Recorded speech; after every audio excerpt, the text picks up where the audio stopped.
Okay, in this session we'll continue talking about the dynamics of ministering cross-culturally.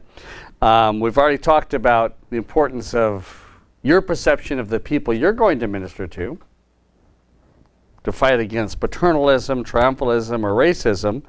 And then we've talked about how are the people going to look at you, and some of the challenges of that. As a foreigner, you're a guest, which gets very old for a while being a guest. You just want to be treated like one of the people, but you're still always a foreigner. You're coming from a different place, and so there's always a little bit different treatment that happens with that. On this session, we want to talk about status and role, because you're going to another society, and you're going to take up a role within them, and you will have a particular status with them. Now, Charles Kraft talks about that. In the status, there's basically three areas that he kind of highlights. It's your career, your social status, and then your actual social class that you'll take up. Now, as far as a career, we've talked about that. People are going to want to ask right away, what do you do? What is a missionary to them? In some places, you can just openly say, I'm a missionary. And some of those cultures will have, some experience with that, and they'll know right away, okay, this is what a missionary is. He works with the Christian church, and that's what you do. So that, and in many cases, that term missionary works. Now, if you get in other situations, Islamic countries, I'm thinking for one thing, used to be communist countries, you can't openly say you're a missionary. I remember when I was in China, I got shushed so many times by our missionaries because you couldn't say missionary. You had to say M's. And I would forget and would say something about being a missionary, and they would correct me and say, no. Don't say you say you're an M. So you have to have a secret coding on what you're doing. So, and that's a real challenge when you get in those cultures to creatively create ways of presenting who you are. Living among those people, and the better you can describe what you do, and if it coincides with how you live your life, so much the better. Now, your social status, of course, people want to know who you're connected to. People in other cultures are very relational. They're connected all by family networks. Who they know is more important than what you know in those cultures. Here in the West, many times it's what you know, your expertise is what's important, but they're how you're connected. So any connectors that you could say of someone you know that they know, or any kind of connections, all really helps. But they'll want to know about your family. So take plenty of pictures of your family back home in the U.S. Anything you can share about who your social status is. Your mother, father, brothers, uncles, it all really will help you. And then finally, let's talk about the social class then, is a part of your status. What's so interesting, especially as an American, we come from a very rich country. When you go to other countries, a lot of times you'll change your social classes. You'll go from maybe upper lower class here in America, where you're kind of blue collar, not even middle class, but you go overseas, and all of a sudden, you may be living among doctors and lawyers, business people. You may be renting houses and living in a neighborhood quite a bit like that. And I even remember when I trained Filipino missionaries to go to India. In the Philippines, they were kind of a middle, lower class, people. That's how they lived. But when they went to India, they were actually able to minister to Brahmins, the upper caste of India, because they were perceived of, number one, being really rich, because they came over and didn't really have a job. They were perceived as being highly educated, because they spoke better English than most of the Indians did. They were from the Philippines, and they did have, most of them had college education. And so they went from middle class right directly up to high class right away. And that gave them, of course, the ability to minister to people that the Christian church in India couldn't minister to. And so it's a good thing. So you got to think about, your status within that culture will sometimes open up opportunities, for you to minister to people that, maybe you hadn't really thought about ministering to. All right, let's talk then about the roles that you must take on. Now, where status is kind of your position or ranking in society, your role is kind of really, what you do within that culture. And the missionary has expectations from home, from the people that actually send you out, and then as well as there's going to be expectations from the people actually where you live. Once they find out what you do, they're going to expect certain things of you. And you have to realize that how you communicate with your people back home is really important, because they're expecting you to go. And remember, in a few sections back, we talked about triumphalism. The church you came from may think in those terms that you're going to go over and change that country. And it's amazing sometimes what people think you're going to be able to do when you get someplace. And sometimes you just need a year or two just to learn the language and adapt to the culture and forget about changing people. You're going through lots of changes yourself. And so they don't understand this. So it's very important to really communicate that to your church. But once you start living in another culture, describing who you are, your career, they're going to have certain expectations of you then. I remember in one situation, we had placed a young single missionary, a girl, into a smaller town in the Philippines where she felt God was calling her to do, to live and minister. And so we arranged for her to live with a family there. And this was somewhat of an influential family in the area. But they saw an opportunity to rent a room out and get a little extra money they had a big house. So they took her in. And I remember going out, meeting the family, talking with them, introducing myself, kind of what we did. And then after, and I just kind of jokingly said as I was leaving, after meeting the first time, I says, well, you take care of Norma. Appreciate you really accepting her. But now if she doesn't behave herself, you let me know, and I'll come and take her out. And I was just joking because they didn't know me that well, and so they took it really seriously. And so after I left, they got Norma and says, well, Norma, what are you supposed to be doing? Because they were kind of concerned because Norma spent most of her time in prayer. She would go up in her room and pray quite a bit. And they didn't physically actually see her doing very much. And she says, well, what does Gene expect of you? Because they didn't want me to come take her away. And so she said, well, I think he kind of wants me to do Bible studies, in the area and work with children. And so the woman of the house says, well, all right, you come with me. Let me go introduce you to my friends. And so she took Norma introduced her to all her friends, and says, now Norma's here to teach Bible study, so we're going to be here next Tuesday afternoon at this time, so you gather and get all your friends. Then she'd go to another friend, and so she actually took it upon herself to set up our missionary schedule of teaching Bible and working with children. So it was kind of funny, but how it happened, but they expect you to do something. They got to physically, be able to observe kind of what you're doing. So you will take up a role in there. Now, let's talk about then creating a public image. Now, when you go to another people, you have to realize, again,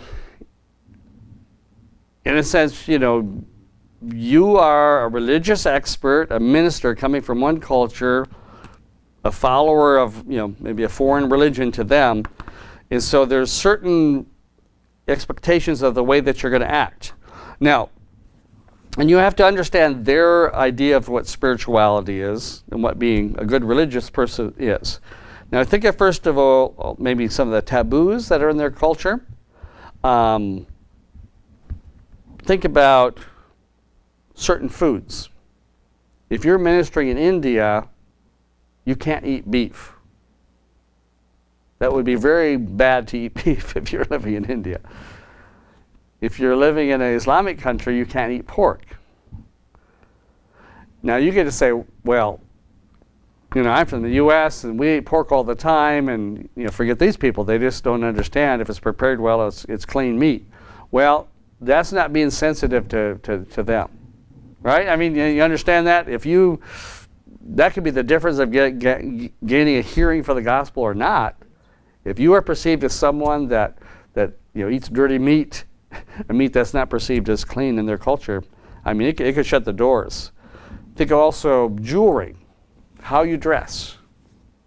Some cultures, they don't see their holy people, spiritual people, dressed up with a lot of jewelry. So you have to really think about that.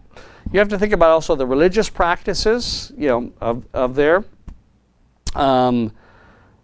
prayer, meditation, memorizing of religious text. In some of the cultures, I remember working among the Sikhs of North India.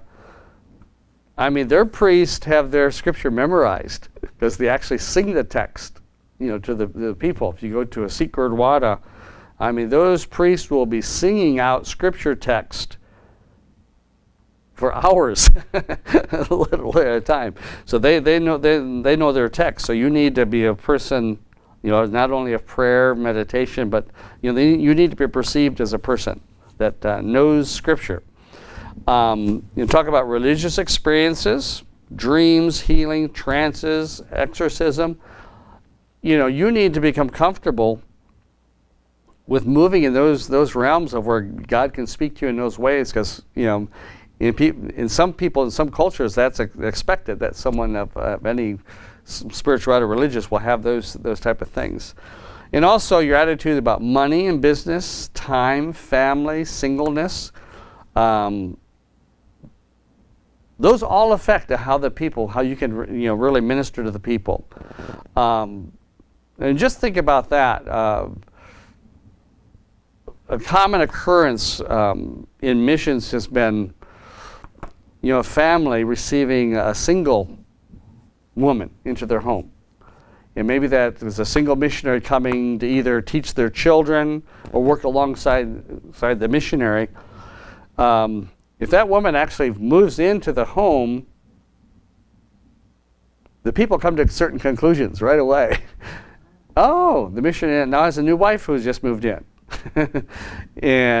or mistress or concubine or whatever their culture says. And how many times have missionaries just you've done things without really thinking about what does that mean to the people that God's sending me to minister to? How is that going to be interpreted? All right?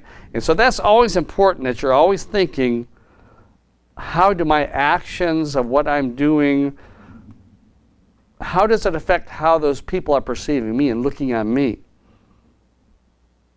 How does that look on them? They hear me preaching about, being married onto a wife, that's important, but yet I've got two adult women living in my home, and certainly they kind of draw certain conclusions about that. So you have to think about that, creating that public image there, and as a foreigner, you're always under watch. Eyes are always looking at you, and so you can't quite get away from that. Here's a definition of contextualization I think it's important to remember. The process by which a local Christian community integrates the gospel message with the real-life context, blending text and context in that single God-intended reality called Christian living. You are taking on a role and status in your new culture. In many ways, you have quite a bit of, authority to describe what that role is and how you're going to be received by the people. But some of it is just going to be by the prejudice that they already have about a particular, way of being and acting that they're going to expect from you. And so those are all dynamics that are going to be going on. And I want to end up today by talking about breaking down religious images and walking differently than maybe how they would expect. When you think about the life of Jesus and his ministry, some of the most powerful things he did is when he broke the local taboos of the people. Right? And I was just thinking, even the scripture, when Jesus went and he called Matthew to become one of his followers, and then he went to Matthew's house for a party. And all the tax gatherers and sinners came to the party, and Jesus was there. And so Matthew was excited. Jesus, prophet from Nazareth, because he didn't know he was the Son of God or really what it all stood for at that time. But Matthew felt honored. I'm being called to be one of the apostles, followers of Jesus. I'm going to be leaving my job. I'm no longer going to be collecting taxes for Rome. I'm going to be walking with Jesus. I mean, that was kind of an exciting moment in his life, right? And so what did Matthew do? He called all his friends and said, let's have a big party, kind of a going off party, that, I'm leaving my home and business now. And I'm going to go follow Jesus of Nazareth, the miracle worker that's going around to all the synagogues and villages. And so I guess it must have been a pretty good party, I think. And I don't know all what was happening at that party, but it sure caused the religious people really upset. And they looked at Jesus as, how could you eat with sinners? How you say you're a religious person, but yet you're acting this way. How can that be? That's just wrong. That is going to happen in your ministry. Now, we've been kind of teaching you, be sensitive to culture and understand what it is. But it's just as important to breaking rules sometime. Right? Breaking rules can be a very powerful way to teach about the love of God that they've never experienced before. Breaking down those rules and barriers. Now, let's just take an idea. I have an example one time of, I remember we had a missionary come stay with us, or they were, I think actually in language school, were wanting to become a WIM missionary, and were possibly going to train with us. So they were just coming to visit. So, and I remember we had to go down to the market to get something for our meal. And so the other missionary candidate wanted to ride with me, and we were going to take our maid because she could do a better bargaining and get a better deal down at the market. And so at that time, I just had a small two-door car. And so when we got out there, this missionary candidate, who had never lived in Mexico yet, gave her the front seat. And he went first in and sat in the back seat. And I told him, get out of the back seat. He said, oh, no, I just want to honor her. She's doing a good job. And she's going to be getting out first, before we do. So I'll just let her sit up there. It'll be a lot easier. I said, you don't understand. You need to get out and sit in the front seat. And, he felt kind of bad about that because he really wanted to honor her, and it just made sense. She's getting out first, let her do it. Well, we probably could do that in our culture. But I knew at that moment that I do not want to drive through my town with the maid sitting right next to me. That would speak something differently to the culture. So at that point, I had to be sensitive. But you think about the ministry of Jesus. What about the woman at the well?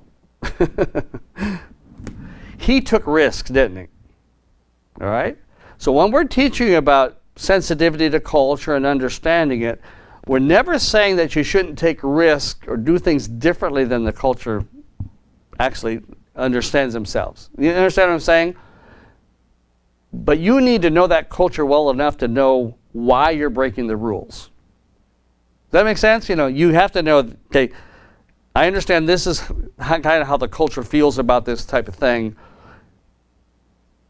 But this is real important that we get beyond this and we move beyond this. So you need to realize that, we're never saying you should never break a rule or be so careful that you never do anything wrong, but you need to be very purposeful. If you're going to break a rule, to know why you're doing it, Here's why we're doing it, to teach a particular lesson. All right, so I hope that kind of helps and brings a little bit of balance in all that. Another thing you need to realize, you need to really ask yourself, who's God calling you to minister within that culture? Because that kind of will dictate somewhat, how you behave as well. Jesus ministered many times to the marginalized and to the poor, and so he just went out and just lived among them and just really ministered in that way. He wasn't there to minister to the Pharisees and the religious leaders of their day. He was there for a particular people group that he needed to minister to. And so it all took on all of that, how he lived his life. It looked a whole lot different than if he'd only stuck around in the synagogues and temples. He lived out with the people. So you need to determine who is God sending you to, and then appropriately adjust yourself to that. The other thing I want to talk about before we end is to talk about the dynamics of the Christian church that is already there and you coming in as a newcomer. How does that play with those expectations? Now, for example, you may go into a culture where the church is a persecuted minority, and they may even take quite pride in that, of being different than everyone else in their culture. When we first went to Mexico, the great pride of the Christians is that they didn't go to movies, they didn't go to circuses, they didn't smoke, they didn't drink, they didn't wear jewelry, the women wore dresses, they didn't wear pants. But we went to Mexico in the early 80s, and by the mid-80s, we're beginning to look around us and going like, culture is really changing, and kind of like the church was living in a ghetto, and they were following values kind of country life out in the villages, and we are in the middle of the city. And so we kind of made a decision that we think the church would be more effective in its witness if it would loosen up some on those old taboos, of a traditional culture. And so little bit by little bit, we just introduced change. Because I remember when we first arrived in Mexico, it was just like, my wife should never wear pants. She should wear a dress. And I remember her being caught sometimes wearing pants. But by the time we were, and take a little bit of time on this, we were veteran missionaries when we realized that we do need to introduce change. So again, as we talk about that, when you start interacting with other Christians, you have to realize, you may break taboos, but just do it gently, and do it very intentionally. When you do, if you need to introduce something, if you feel like, God's calling you to something, and again, it's all determined also by who God's calling you to minister to whether you need to change the taboos of the local Christian church. You may just have to go out on your own and say, well, I'm not here to minister to them. I'm here to minister to this particular people. This professional class, so I need to act more in line with what the values of that group is. So I hope that makes sense to you, and hope you have a great discussion with your trainer on that.